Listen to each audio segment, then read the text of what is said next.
Oh my goodness. Let's do this thing.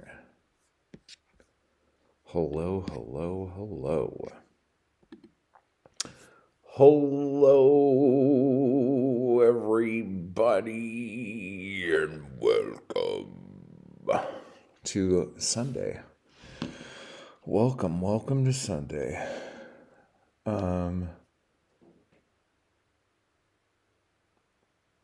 Okay, that's amazing. Good news. Okay, how's everybody going? How's everybody doing? What am I even talking about today? So, welcome to Sunday and welcome to the second episode of the brand new Createcast, where we talk about making stuff, whether it is writing stuff, painting stuff, filming stuff, or making music, or whatever little thing you guys want to do. Today, we're going to be talking about, we were going to talk about something else, but we changed because I'm trying to purge my Evernote account because Evernote used to be free and then you would have like a paid tier if you want to do all the bells and whistles. Now they're like, no, everyone has to pay. So I signed up for a 7-day trial to see if in 7 days I can copy and paste thousands of documents since I've been using Evernote since probably 2011, I don't know. How old's Evernote? But yeah, so I've been using it since then. And I used it pretty religiously up until 2016, 2017, and then sporadically until about 2020, and then didn't really use it again after that. But a lot of my notes for different book series and stuff like that are in there. And I came across a bunch of stuff from the gold medal faucet days. And that was probably right around the time I started this channel. So, and one of those things I found was the list of all the pen names I have used in the past and was using at the time. And to be honest, I forgot about over half of them. And it's crazy because some of those pen names I wrote stories under and were published in different like magazines and websites and stuff. So we're going to talk about why a roster of pen names is bad. Oh my God. And we're going to kind of just go over that and have fun with that. And if you guys have any pen names that you've been using, make sure to talk about it in the chat because we will be having some fun making fun of this guy. So that is the first item up for bids that we're going to be hitting in about, I don't know, maybe 10 minutes or so. But some other things I wanted to talk to you about.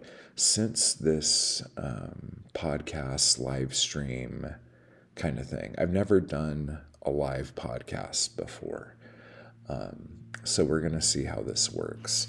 But if in the future there are people that you would like to have on the show, or you would like me to have conversations with, or if you are a creator of some kind and you would like to have conversations with me about the things you're doing and stuff like that, just drop me a line. ihatemattwall@gmail.com, or leave a comment in the video of this after it goes into replay, or if you're here, just leave it in the chat and we will talk about it there.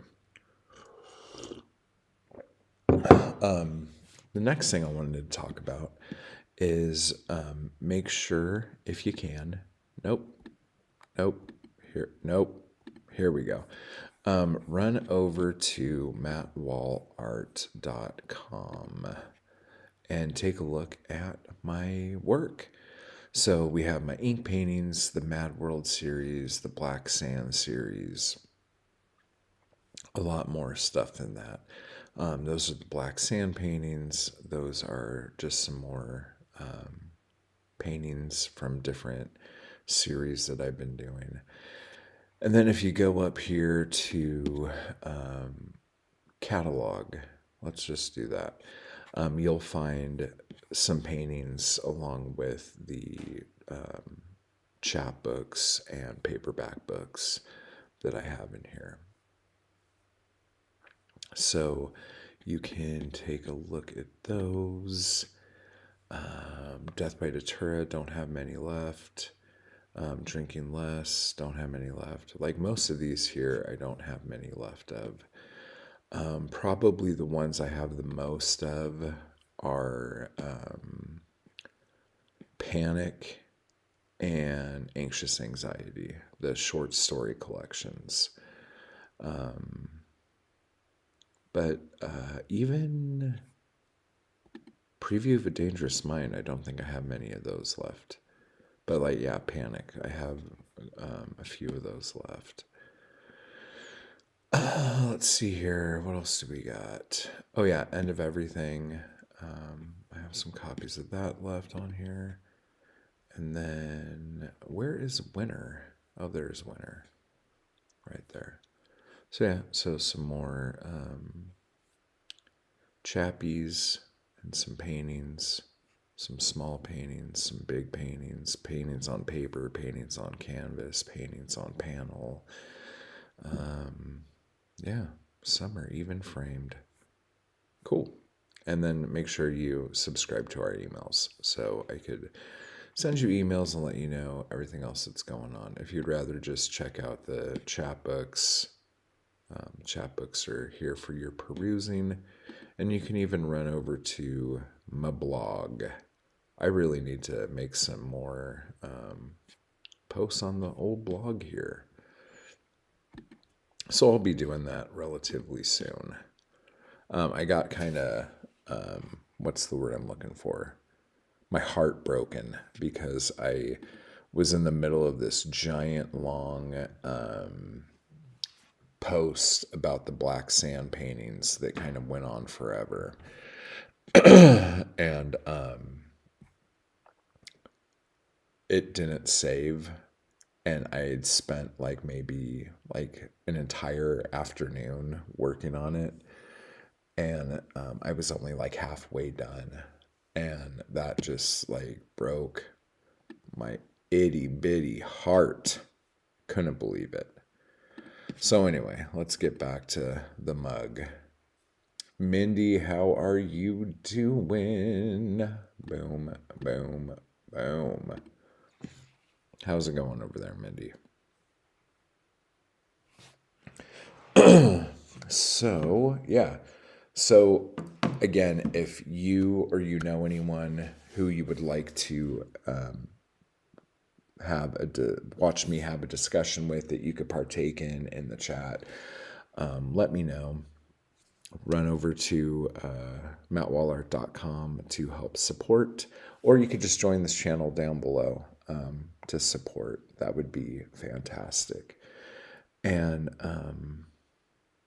I have some books over on Amazon too, if you prefer doing the ebook thing. And here pretty soon we're going to talk about pen names and the curse that comes from it. But yeah, so that's what's going on.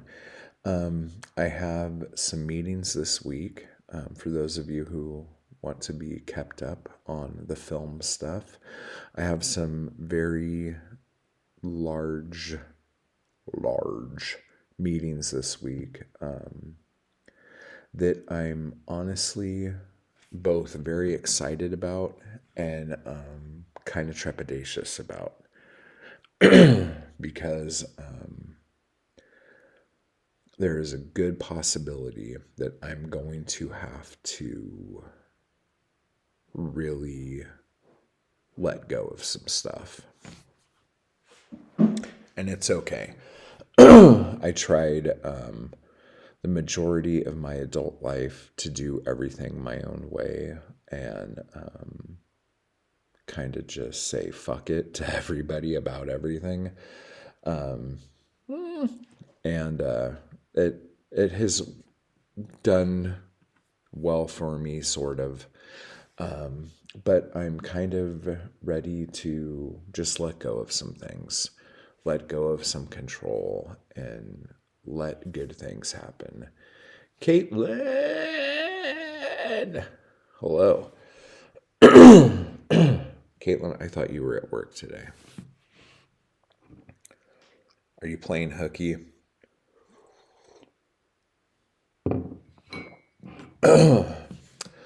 But on top of all of that stuff, other updates. On Friday, the new Corpsecast episode was put up. And what did we even talk about? Oh, we talked about, I can't believe I forgot. We talked about the correlations between the Ingmar Bergman film, The Virgin Spring, and Wes Craven's Last House on the Left. So if you're a fan of those movies or a fan of me and Mike Cadaver, then run over to the Corpsecast YouTube page and you could watch the video, or if wherever you listen to podcasts, you could just look up Corpsecast and find it. If you just want to listen.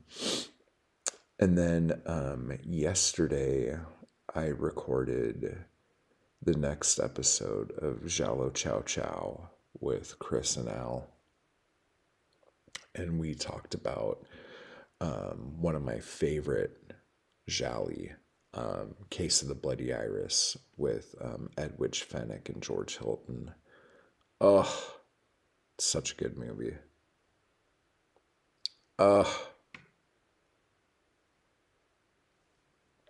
I love me some Edwidge. I really, really do. Anywho, so that was fun. It was a good talk. And through the episode, we decided, because Al lives in Italy and is Italian, and we decided that I'm going to try to learn a little bit of Italian by watching Jali. And hopefully by the next episode, I will be able to speak a little. So we'll see. Fingers crossed. That might be a bridge too far. You just left work, on your way to the grocery store. Groceries are good. Groceries are good. Let's see here. What else we got? Oh, yeah. So again, in just a little bit here, we're going to be going over a list of pen names, and I'm going to show you real quick. Okay, yeah, that was your tease. That was your tease. Because when I was going through this whole Evernote debacle, okay, and so the reason why I was going through this was because there is a opportunity for me to be doing some pitching for other IPs of mine, other book series that I put together, and then ones that I planned but never wrote. So I was trying to I was trying to go through my old notes, which I used to do in Evernote, to try to do all this stuff. And a lot of the information I found was in the gold medal faucet folder. And for those of you who don't remember, gold medal faucet was my old publishing company that was a riff on Fawcett Gold Medal. Fawcett Publications was a big deal back in the old days, and they started doing this line called gold medal books, like a gold medal, and they were original first run paperback books, and that was kind of unheard of back in the late 40s. Can you please stop? Please? Because before, first run books were hardcover, and then only like classics would be put into paperbacks. For whatever reason, that was what the publishing industry decided to do. And then Fawcett was just like, you know what? Like, fuck it. Let's just put out whatever we want in paperback. And like the publishing industry lost their shit and like wanted to like throw Fawcett Publications off a cliff for besmirching the landscape and changing everything completely. So basically, what Fawcett did at that point was kind of the same thing Kindle did in 2012, and like completely changed the landscape of publishing and gave authors a good way to make some money quickly and all that other crap. And it basically, if you think about it, Fawcett Gold Medal kind of destroyed the magazine industry. I mean, obviously the magazine industry lasted for a long time after that, but like the pulps, the fiction, if you like look at like when the numbers started to like take a nosedive, it was right around this time. And basically pulp magazines died. Slicks, the more expensive, fancy slick page magazines, they continued. And gold medal books continued. But a lot of the pulps by the late 40s were done. So, out with the old, in with the new, the whole thing. But anyway, so my publishing house was called Gold Medal Fawcett, and it was like a logo of like a spigot, like a faucet that was gold. And I don't know, gold metal faucet instead of faucet, gold medal. Yeah, it was just a cutesy little thing. Like, I'm obviously not original at all, and I just make cutesy things. So anyway, whatever. But I started trying to put this publishing house together and put out some ebooks, and I wanted to eventually get to like putting out a ton of paperbacks and doing the whole thing. And going back to like pocketbooks and stuff like that. But one of the first things I did was I did a anthology called Thrill Me. And I'm sure if I looked for it, I could find the like cover for it. But it was basically a bunch of authors that I wanted to work with that were friends of mine, that like I liked their stuff. So some short stories of theirs, and then probably like 10 of my short stories written by 10 different pen names, because the idea was I wanted to make the publishing house seem a lot bigger than it was, which I probably didn't need to do that way. I'm sure there was plenty of people I could have like went out and grabbed stories from, but at the same time, to make it cost effective, I had to not be like paying everybody on the fucking planet to have their stuff in my thing. So blah blah blah. And I wanted to cover all different genres. But the problem is, and this is something that is different from Amazon than like the drugstores that used to sell gold medal books, was that because of how Amazon algorithms work, even if you are, and like again, the big publishers don't have this problem, but when you are a small publisher, like not only do your authors need to have books that are genre specific, that people will know, and that the also bots will sell to the right people for, and all this other stuff. But you, as a publishing house, need to be consistent with your genres and stuff like that.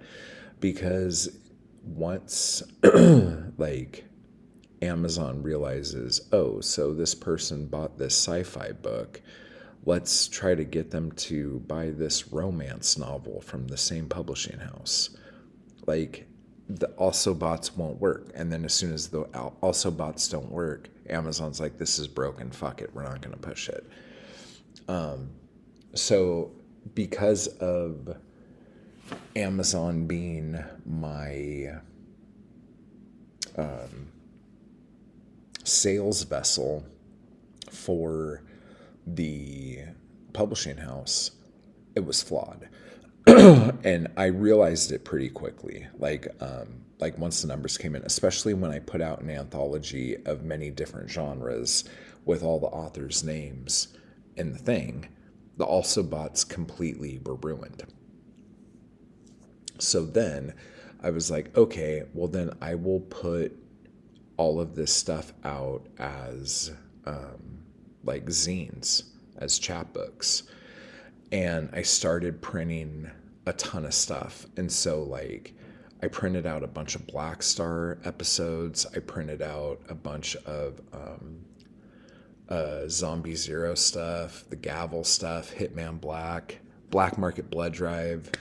I haven't talked about that in forever.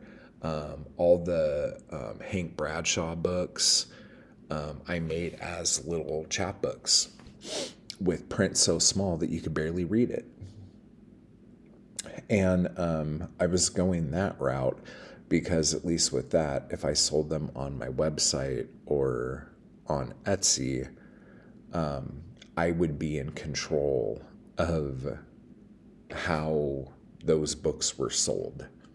Do you see what I'm saying? Like, I don't have to worry about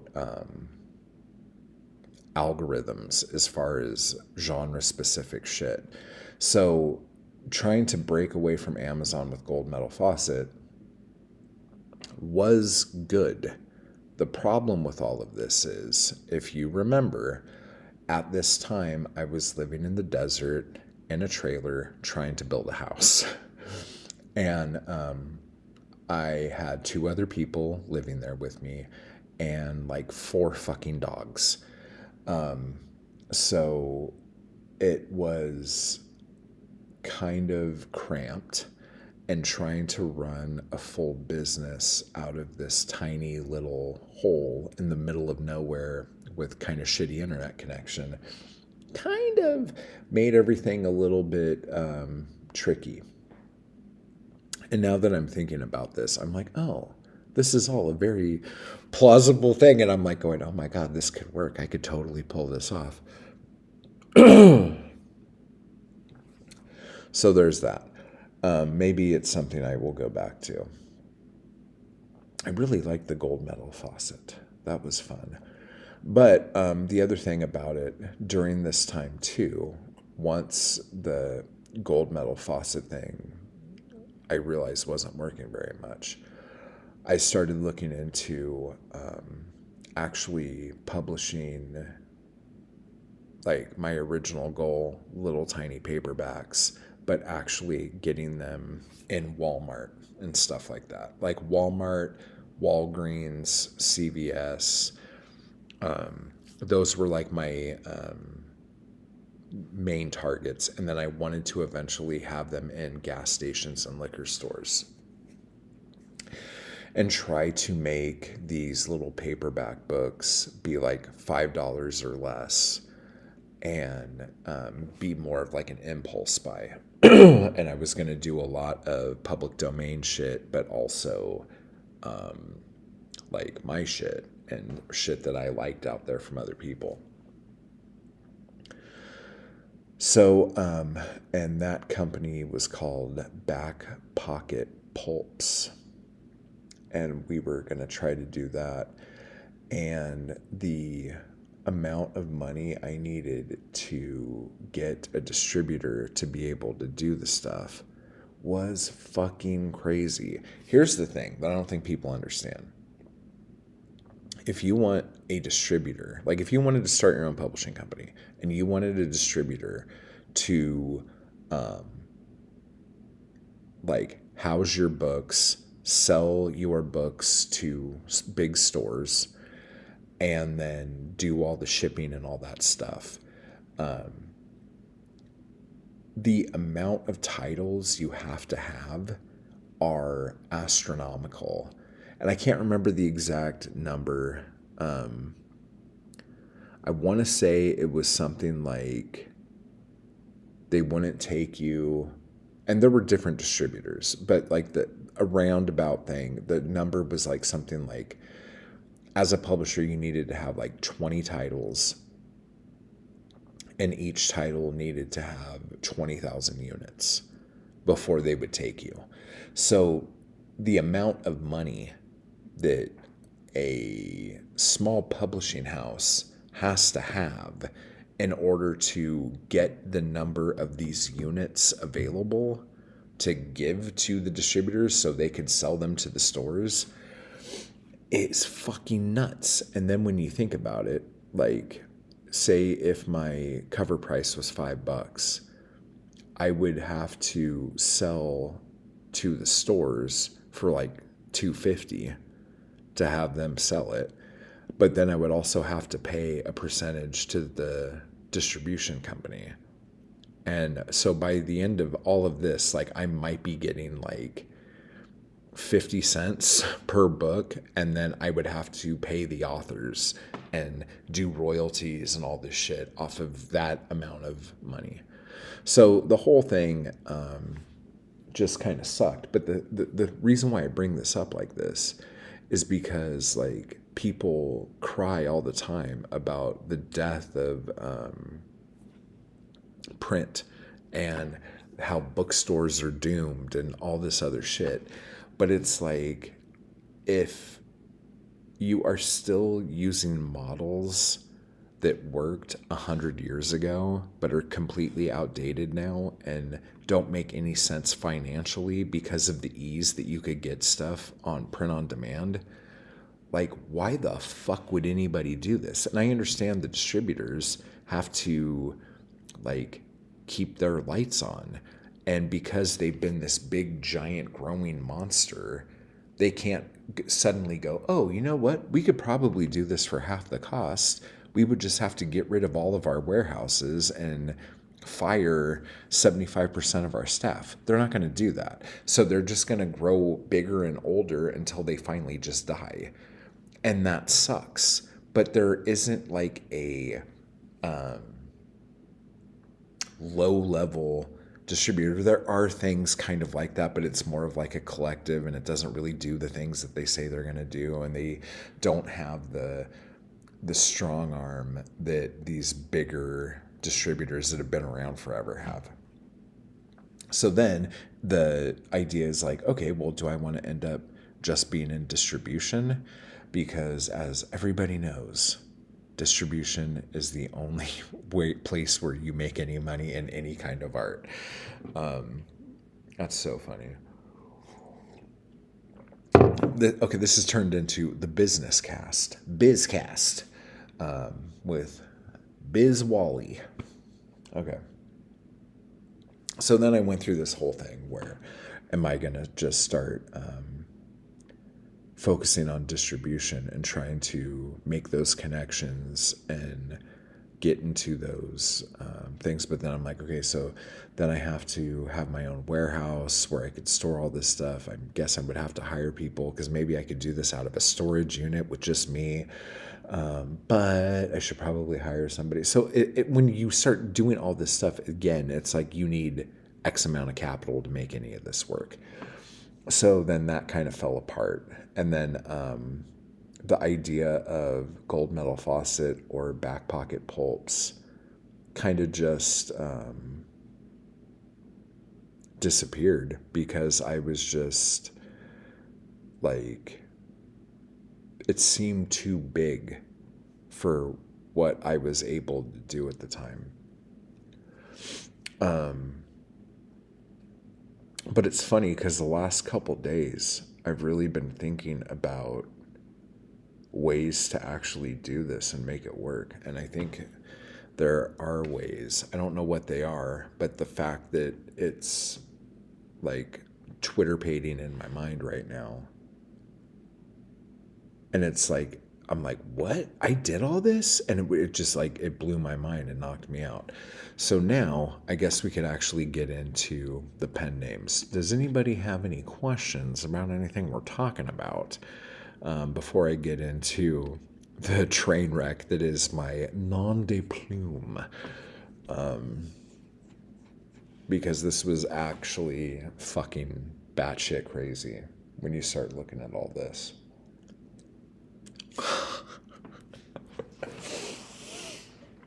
Oh my God, couldn't believe it.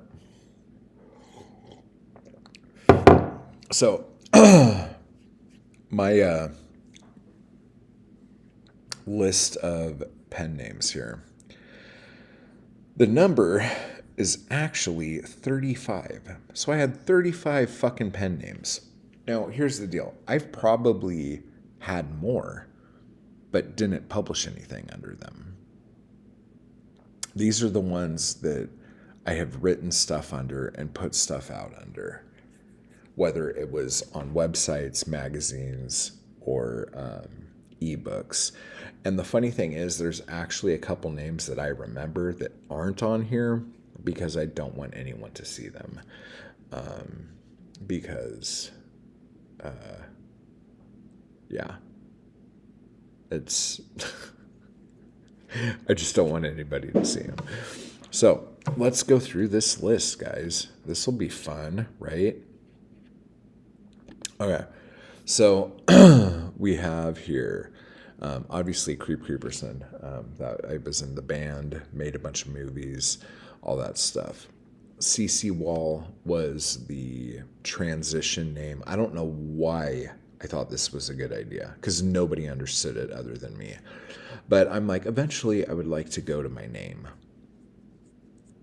But since I was Creep Creeperson, maybe I could just be like CC, like Creep Creeperson Wall.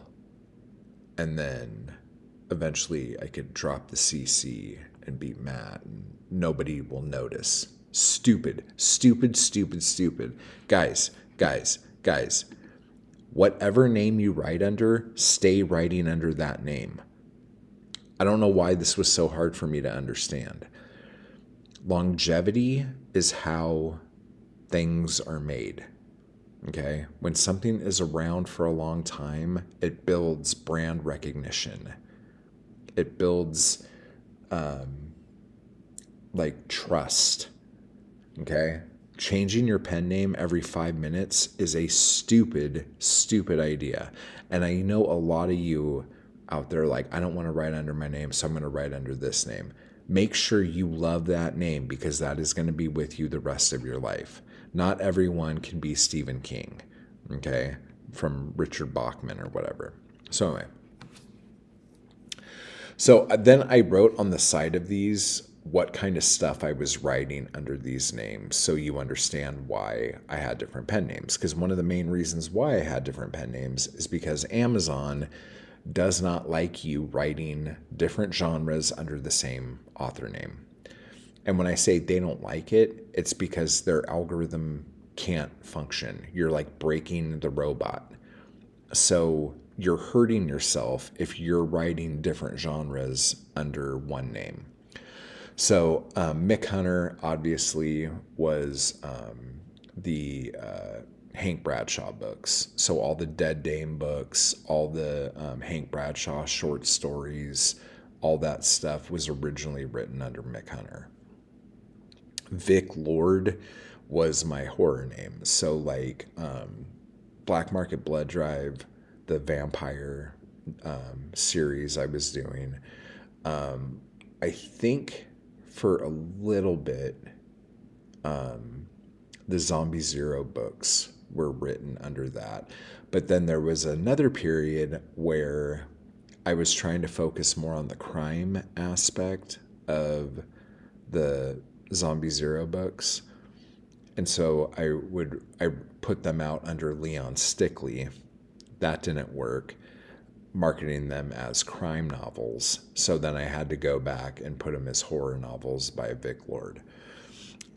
Chandler Valley or Valley. Now there's two different spellings because I used that name a couple different times in magazines and shit. But Chandler Valley was this kind of silly PI in LA. Like Chandler Valley wasn't, but that was the name of the guy who wrote stuff that would be like Raymond Chandler meets Valley Girl in the Valley of LA. That's where the name came from. But anyway, so the Sam Jacks stories. I'm trying to think of what else I wrote under that. Just more kind of silly slapstick, tongue-in-cheek kind of PI stuff. Kurt Chakowski was like my minimalist, a lot of like microfiction, flash fiction, and transgressive stuff, like bizarro stuff, like stuff that wasn't necessarily erotic, but just weird. I put under the Chakowski name. Tor Mayhew and Jeff Yates. This is hysterical because I also, when Gold Medal Faucet started, I didn't want really anyone to know that I was the one behind it. So I made up Tor Mayhew and Jeff Yates to be the editors at Gold Medal Faucet. And Tor Mayhew was going to do more. Okay, here are my quotes. This is how deep I got into this like delusional rabbit hole. Tor Mayhew was going to like oversee kind of the genre fiction that was coming out of Gold Medal Faucet, whereas Jeff Yates was like the head editor to do all that other shit. Whatever. I have no idea what the fuck I was doing. So Fred H. White and Beth Meyer, these were going to be my reimagination names. And Fred would be the name of the more masculine stories, and Beth Meyer would be like if I was trying to do something that seemed more female focused. And again, now it's really, really bad for men to like pretend to write as women, or like different races pretending to write as different races. Like that's not, all that is frowned upon. But there was a period where people could go back and forth and nobody gave a shit, but those days are way gone. So the retelling, so if I wanted to like retell Macbeth, or if I wanted to retell Frankenstein, or if I wanted to do a retelling of I don't know, fucking The Telltale Heart or something like that, those would be the names that I was going to use. Ivan Ivar was my fantasy writer. I wrote I had a couple different series that I was working on. And some of you I can't remember what the name of our little group was called. The Insomni Chat people, like Britt and Shan, we would play D&D We had a D&D game that I think it's on YouTube. We used to play D&D on YouTube. And a lot of the characters that I came up with on that, I was writing short stories for. And that was that. Isaac K. Wood is a sci-fi writer. Denton Moore is the men's action, pulpy superhero shit. So like The Gavel, when I was doing that was under Denton Moore. James Ian Carter is like my spy action writer. So like Hitman Black, I had under James Ian Carter. And then I couldn't even I didn't even remember I wrote these, but there was another series I started called Maniac Blood, about this guy who's in a mental institution, and these people come and give him assignments and let him out to go do what these assignments are, and then he has to go back to the mental hospital. But it's like you never know if all of this is just a delusion, or if the mental hospital is his cover, or like what's going on. And that was like a really fun series, and I completely forgot that I wrote any of those stories. And so I was just like, fuck, like what the hell have I been doing? Like, how did I forget I wrote all of that shit? And then I had Matt Wall on here too, because like that's a name I use. Dex Cooper was my police procedural guy. What ones fell into that? I don't know. If I was just writing a story about a cop or whatever like that, that's where that would fall into. Zoe Shea was my cozy name. And I forgot about these two, but there was like a kind of Miss Marple kind of character that was like British and all this other stuff, who was this old man named Dickie Gray. And I wrote like 2 Dickie Gray stories, and they were so sweet and kind and warm, even though they were like murder mysteries. And I was just like, fuck, I was pretty good at that too. That's crazy. Like that made me feel like warm, like in my heart.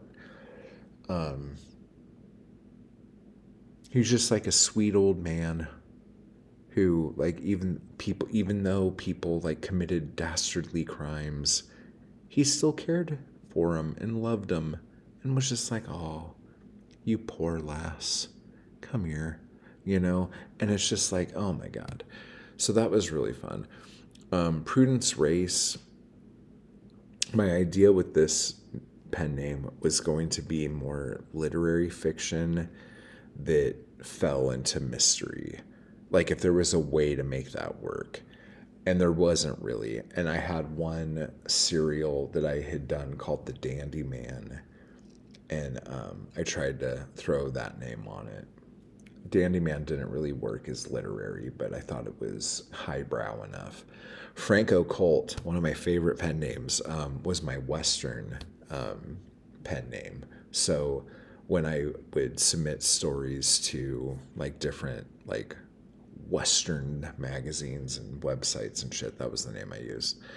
Bert Bava was more of like it was like mystery stuff, but more like sex comedies. Aldo Amore was also Western. Brody Black, erotic horror. And then Quinn Pink is just like sleazy erotic, like sleaze, like. And there's a couple other names that I wrote really sleazy sex stuff under, but I'm not going to share those because I would rather people not find those. Bear McVine was erotic. Anne Bohannon was erotic. Tracy Ann Monty, and Heather Slater was YA. And yes, I have in the past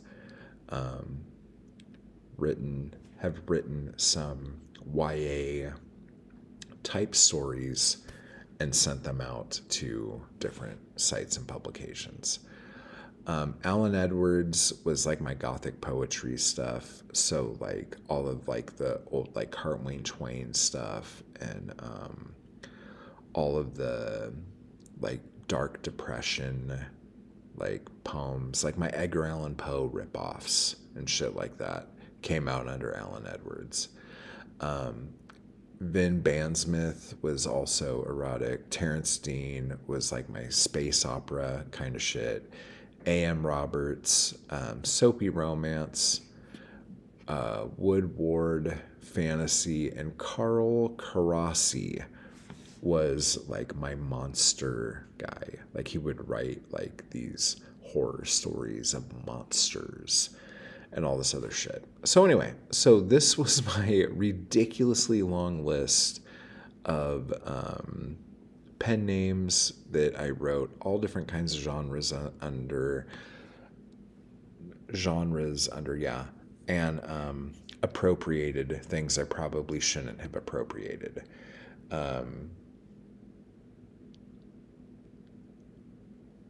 Let me see. This is quite a rabbit hole of pen names. Oh, Nicky Jam. What's up? How do you keep it all straight? Would you want to release any with Mount Wall name? Okay, so here's the thing. Yes. Like eventually I will probably end up releasing a lot of this stuff under my name, but at the same time, there's certain things that I do not want out under my name. So I'll either just like bury all that stuff and people can put it out after I'm dead if they give a shit, or I don't know.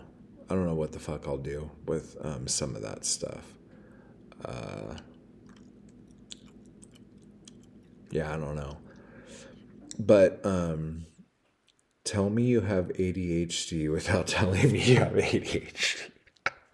Dude, when you're trying to figure out how to, like, I don't want to say scam Amazon, but how to, like, I don't know, just be on top of Amazon. It's really, really hard. But here came the problem.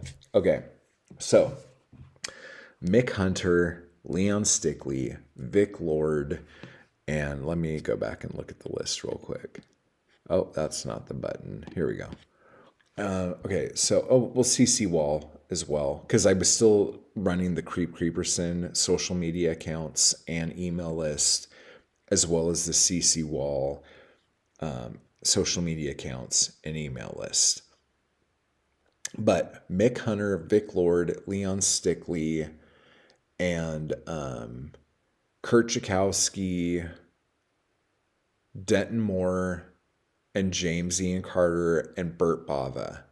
Okay, all of those names. Okay, so how many is that? 1, 2, 3,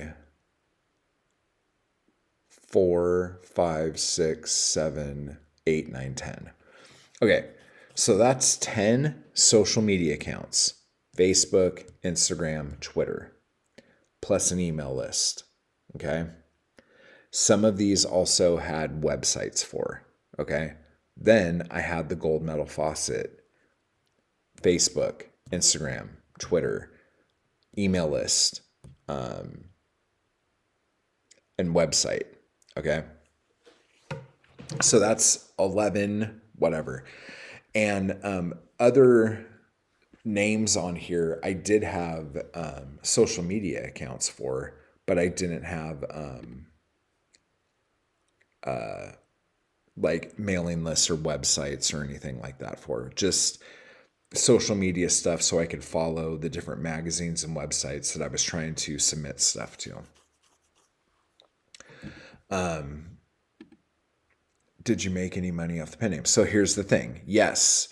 The names that I just said, those 10, those were ones that started growing rather quickly. And I was like harvesting like the email shit and trying to write blogs and trying to do the social media stuff.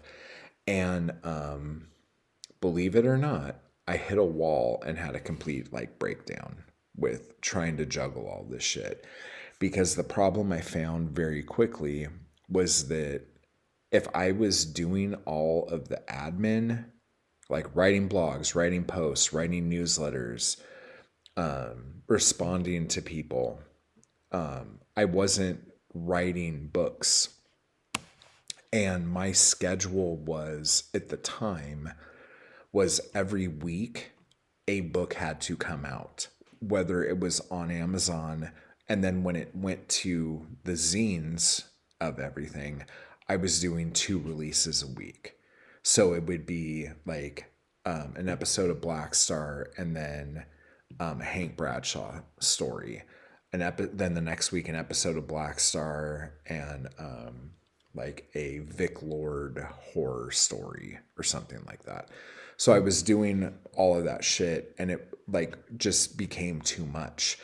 And I had enough stuff in the tank, like already written, ready to go, that I had a good like 6-month head start where I can just like focus on building the admin for all of these pen names and all these different writers.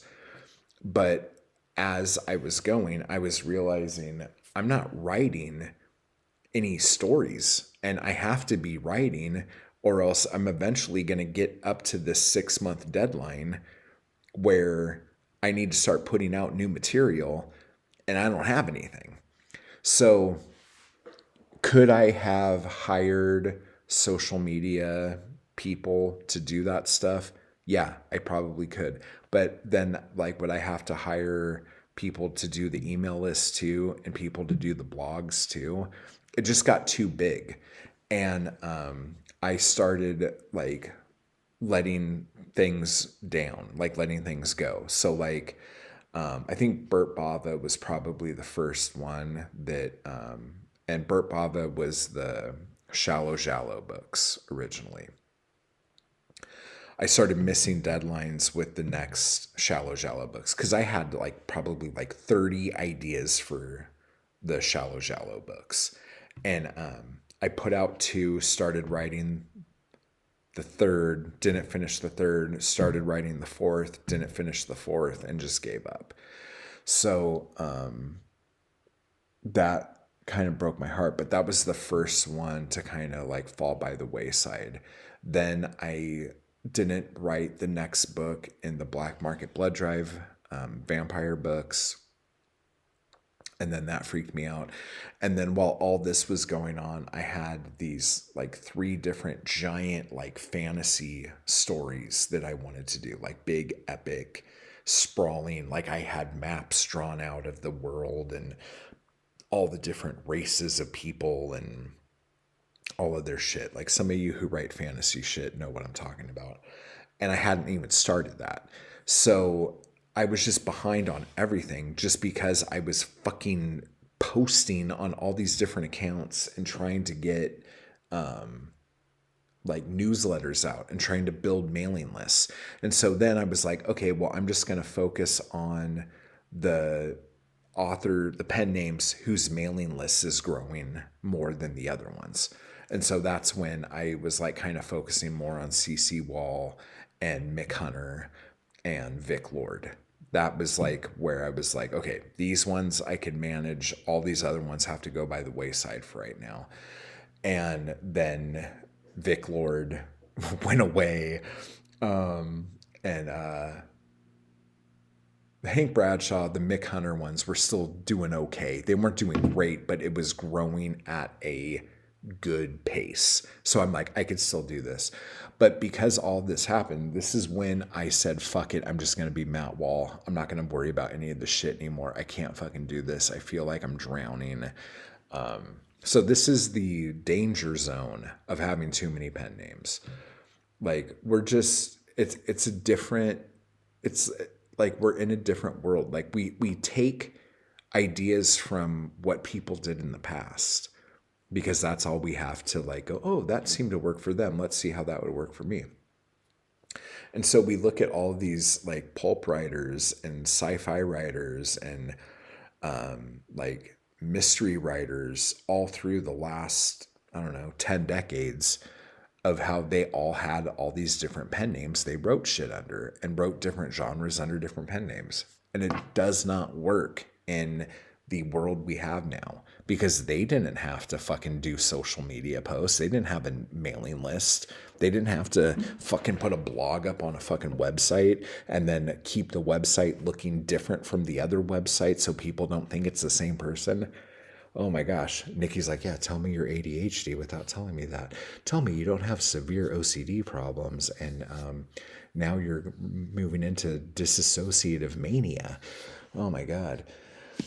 Scamazon. Okay, let's read some of these comments. Oh yeah, totally.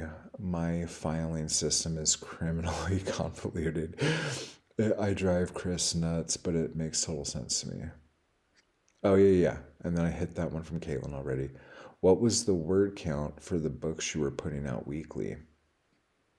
Okay, so to answer that one, when I was doing the zines of the books, because I don't know when you came in, but like there was a part where I was talking about where having all these names under the same umbrella started to hurt the book sales on Amazon. And it was because of algorithm shit and genre shit. So then I started putting the books out as zines, like chapbooks and stuff. So the deal with that is that the books couldn't be really more than I think, is it 48 pages? Once you got over 48 pages, the book itself, the stapling of the paper, was unwieldy. And then I found a smaller paper, and we'll get to word count in a second, but this is kind of the reason why the word counts were what they were. So when I started using a thinner paper stock, I was able to get up to like 62, I think is the number, but it just was, it looked ridiculous and it was hard to hold. It didn't feel good reading it. So I tried to keep it lower. But basically, the word counts for most of the weekly books I was putting out was anywhere from, I think the smallest one was probably like 4,000 or 5,000. But at most, it would be like 17,000, like around that area. And so for a lot of it, like with the bigger novels, I would put them out in parts and try to serialize stuff. And with Black Star, that was kind of harder because of how many characters are in Black Star, but because the episodes were originally written so quick and punchy, most of those episodes were around 15,000 words. So putting those out like in a double column, I wish I don't have the box here of like a lot of the actual, I'll eventually I will show you guys a bunch of these like old zine copies of all this stuff. But so 15,000 words ish per episode per week for Black Star was perfectly fine. But like the Hank Bradshaw books, because those were, I think the smallest Hank Bradshaw book was 50,000 words. And I think the biggest one was like 76,000. But I had to break them up, and I tried to break them up in chapters so they would kind of go on for a very long time. And that was easy to do when you only have like one main character and every chapter is told from that character's point of view. With the Brain Thief, like the Zombie Zero books, the Brain Hunter and Zombie Hunter and all that shit, those books were a little more difficult because most of those books had three POVs. So you had Dr. Roman, you had Gamma, and you had Officer O'Shea or Detective O'Shea. So what I tried to do with that was have a Roman chapter and a Gamma chapter in a book, and then the next book would have a Roman chapter and an O'Shea chapter, just so like if you were coming into it like you coming into it in the middle, you kind of had an idea. But I tried to keep the word counts around that number. and try to keep the pages down as small as possible. So that made it a little bit easier. But like the gavel, I was doing almost like chapters of Hitman Black. I was doing almost chapters of, because those are all single POV stories. Oops. The Shallow Jallow books were single POV stories. And then the other stuff that were just more short stories, like a lot of the Western stuff was short stories I did. I started working on a Western novel with one of the main characters that I had in my short stories, but I never finished it. Let's see. Social media advice is to find one or two platforms and really focus rather than stretching too thin on every platform. Yeah, don't stretch too thin. I know it's like one or two is kind of the idea now, but I honestly think if you just kick ass on one, you're going to be fine. I know that kind of the more modern idea of that is to have a social media channel where people discover you and then funnel those people into another social media thing where they actually get more content. And then from there, funnel them into a mailing list.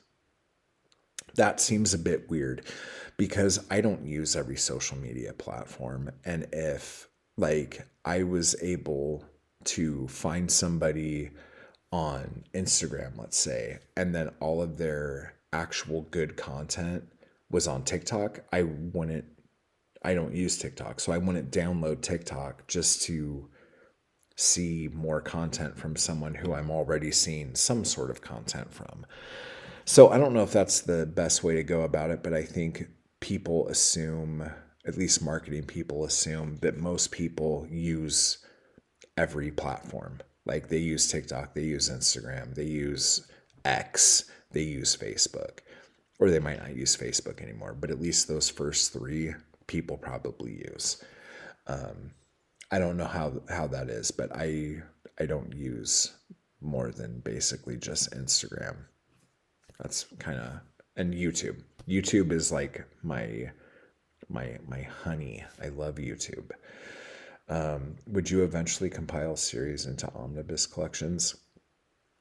I did with Black Star, but Black Star is really the only one that I did that with. So, and then I don't know if you guys remember, but last year or the year before, I was talking about I can't remember what anniversary it was for Black Star, but I wanted to put all of the Black Star books out in one giant hardbound, like full color artwork pages, like just a big giant, like 1,000-page hardcover book. I thought that would be fucking awesome.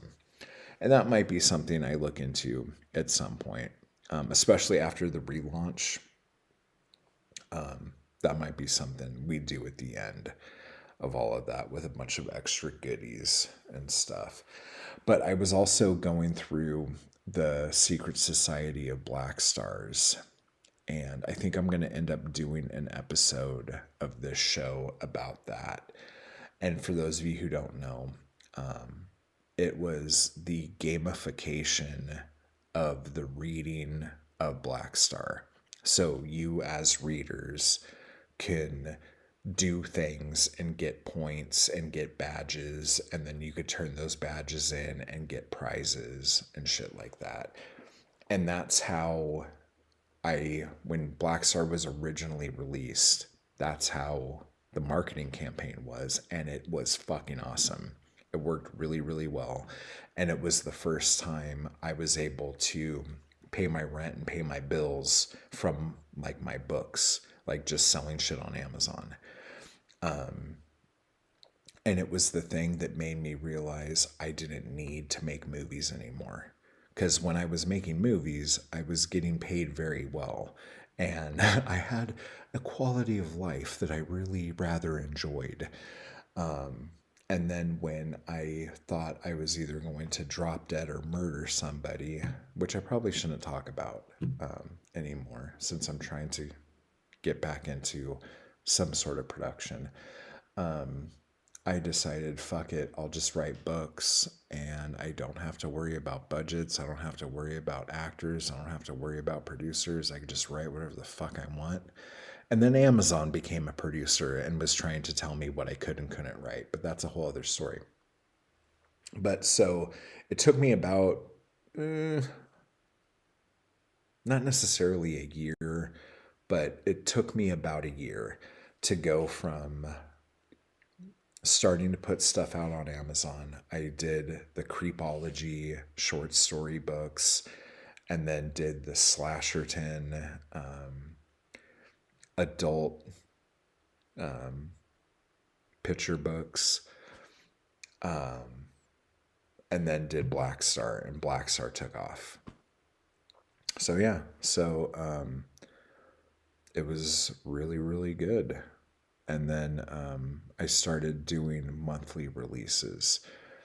So Black Star came out every week originally, and then we would take a couple months off and I would try to do other series. So I would do like The Gavel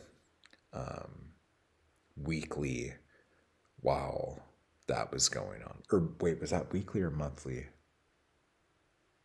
The Gavel was monthly.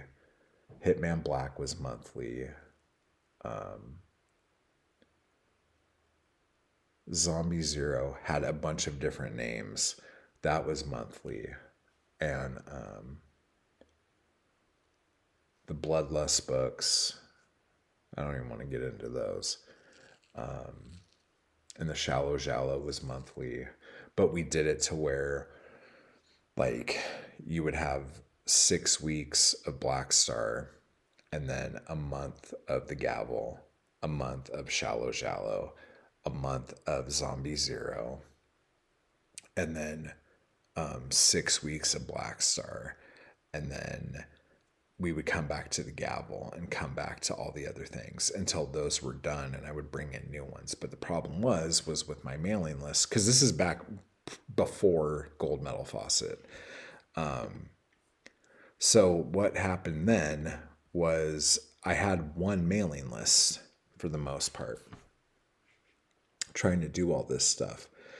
And I was losing a lot of readers because people came in because of Black Star and didn't care about all this other shit. Because Black Star was like this small town kind of horror, but it was like a small town mystery, but it was like horror based. Whereas Zombie Zero was completely different. The Gavel was totally different. Hitman Black, totally different. The Shallow Jallow books, totally different. So what ended up happening was a lot of the people on my mailing list started to unsubscribe because after all the Black Star stuff would happen, I would try to get them to buy this other stuff that was shit that they were not interested in. They didn't like zombie shit. They didn't like vampire shit. They didn't like superhero shit. You know, they didn't like men's adventure shit. So they would unsubscribe. And then typically, like, I always would know when the next Black Star book would come out. So in the last book, it would say, okay, well, on June 1st, get ready for the next season of Black Star Canyon. So a lot of times people would come back and sign up for the mailing list again and do all this stuff and be a part of the whole deal. But then when we would leave Black Star and go into all these other things, the people would fade away. And so it was really hard to juggle everything. And that's when I was like, oh, I need to do pen names for these because my mailing list looks like a goddamn fucking like roller coaster. But yeah, it's so weird when you look back over like 15 years of all the things you did wrong. Like what lessons you learned from that. So do you guys have any questions about pen names or OCD or any other mental illness that I could help you out with? Do you guys need any, medications of any kind? As you can see, I'm doing the patch, trying to get out of all this stuff, and I'm drinking decaf. What's wrong with me? My gonads must have shriveled up. But anyway, if any of you want to come on the Createcast live stream and talk about the stuff you're working on, and we can have a conversation about the art of creating, that would be fabulous. You could let me know in the comments down below, or shoot me an email at ihatemattwall@gmail.com. Before I forget, let's look at this one more time. My store over here, you can get my artwork. Look at all these pretty paintings. You can get some chapbooks while they still exist. If you want to grab some Dems, look at all those buttes. Look at all those buttes.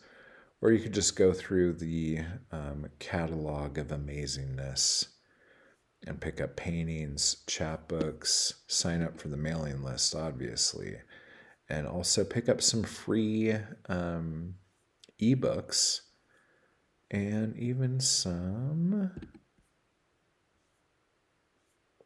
like paperbacks if I could find one. There's another free book. Look at that. God, 2025. What a fucking year. God, what a fucking shit show this year has been. Am I right, guys? Fuck me. And there's a paperback book you could pick up, The End of Everything. Got a few copies of that left. And if you come down here, we even have Winter. Got a few copies of that left. And then once I get the copies of Seasons of the Muse, once they are mailed out to all the people who contributed to the campaign, there will be signed copies for sale on this website. And then there will be, a little bit later than that, there will be unsigned, unnumbered copies over on Amazon. I'm trying to take all of my inventory stuff once they're gone to put them up print on demand on Amazon, just because I can't keep printing copies of things and storing boxes of books.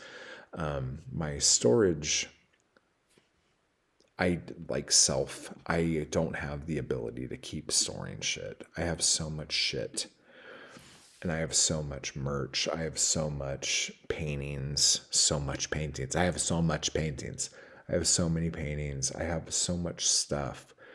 And I've been moving so much lately that the idea of having another 5 boxes of books makes me want to claw my fucking eyeballs out.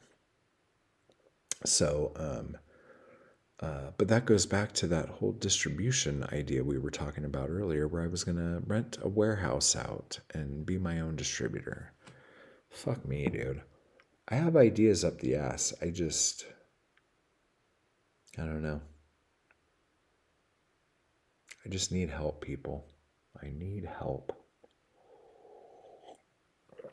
But anyway, I wanted to throw this out there for you guys.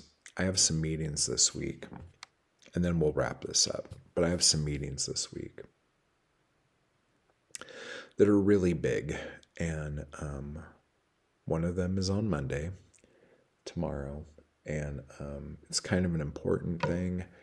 And it's more personal. And I need that to go really well. So for those of you who send vibes and do all that good feeling stuff, please, keep me in your mind and hearts on Monday. On Tuesday, I have a very large meeting with a very large group about some amazing shit. if that goes well, obviously a lot of things will be different for me. And then there will be veering off of what's happening. And I'm not going to lie to you guys, but I think a lot of the stuff I've been talking about today might actually bubble up to the front if this meeting on Tuesday goes well. And I had an idea actually about that I wanted to talk to you guys about, where you guys can actually maybe start working with me on some things if you guys are interested. But yeah, so that's it. Just I have a kind of big week ahead of me, a lot of trips to LA. And then maybe I might even start looking for a new place when I'm out there. What about Black Friday style clear out? I wish I had money at this point. I love your stuff. Oh, and I love you. Yeah, Black Friday's coming up, right? And Cyber Monday. Maybe I'll fucking do something. Maybe I'll do like some. I really hate doing heavy sales, and I've been told by many people that I'm not, like, at least for the fine art world, that I'm not allowed to do that. And I don't know if you guys remember, but I did a sale in the summer, and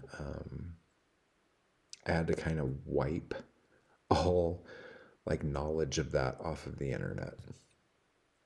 Maybe I will. Fuck it. I should, right, guys? These people aren't fucking paying my bills yet. Let me just fucking do what I want to do.